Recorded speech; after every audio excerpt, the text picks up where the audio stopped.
Medicare and skilled nursing care. How do they work and what do you need to know as a Medicare beneficiary? That's what we're going to talk about in today's video.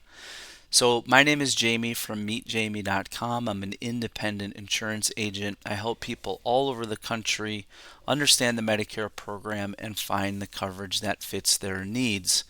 And recently, I had two different people in my life personally who were affected by Medicare and skilled nursing care. And I thought, boy, I hope other people are aware of this because there is a big difference in how you get that coverage depending on which path to Medicare that you choose. So, in today's video, I'm going to talk about specifically skilled nursing care. So let's dive into the video. So first and foremost, when it comes to Medicare and skilled nursing care, you have to remember that it's limited. If you have one of these books, which is just the Medicare and You Guide, you might have got it in the mail. Otherwise, you can get an electronic copy online. I can email you one if you're interested. But this is what I would call the Medicare and You Bible. It tells you everything that Medicare is going to cover and how much of it they're going to cover. So, just some information directly from that book is on skilled nursing. So, as you can see here on your screen, it says Medicare only covers skilled nursing facility care after a 3-day minimum, and this is the key words here, medically necessary inpatient hospital stay. So, in the people that I am aware of recently who had this experience, both of them had surgeries, so they stayed in the hospital long enough that they were then able to be transitioned to a skilled nursing facility. What I'm going to tell you right off the bat is one has a Medicare Advantage plan and one has a Medicare Supplement plan, and the way it went for them was very different, and I'll tell you more about that a little bit later, so stay tuned.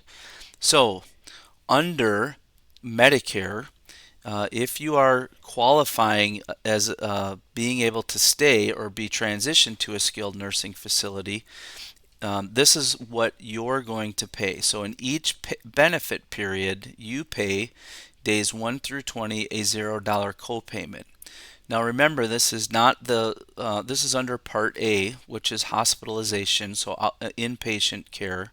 This is not including the deductible that is a part of Part A.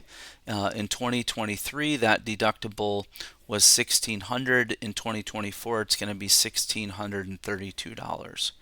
For days 21 through 100, you're going to pay a $200 copayment each day, and days 101 and beyond, you're going to pay all the costs. So, the other thing that I will mention is, and again, this is directly from the Medicare and You Guide, if you're in a Medicare Advantage plan, you may be charged co-payments during the first 20 days of your stay. So the person that I know who had a Medicare Advantage plan, guess what? They were charged a co-payment for a specific number of days on that Medicare Advantage plan. So if you're not sure whether or not you have this coverage, if you have a Medicare Advantage plan, you're going to want to check what's called the summary of benefits or outline of coverage, because within that information, it's going to tell you what you're going to pay as far as a co-payment if you end up at a skilled nursing facility. And that's a very important thing to note because the co-payment amounts can vary greatly depending on which Medicare Advantage plan you have. So that's just something to keep in mind. So let's say that you have a Medicare Advantage plan, which I just mentioned. You're going to want to check the summary of benefits. But if you have original Medicare and a supplement, and for the sake of this video, I'm going to do Plan G because Plan G is so popular, here is the difference. So again, just to recap, if you are transitioned into a skilled nursing facility for rehab, in the case of this video, original Medicare is going to pay zero, other than or you're going to pay, $0. Remember again, the Part A deductible applies. But with original Medicare, you're going to pay zero both for um, the deductible as well as the copayment, right? And so the other thing to consider is days 21 and through 100.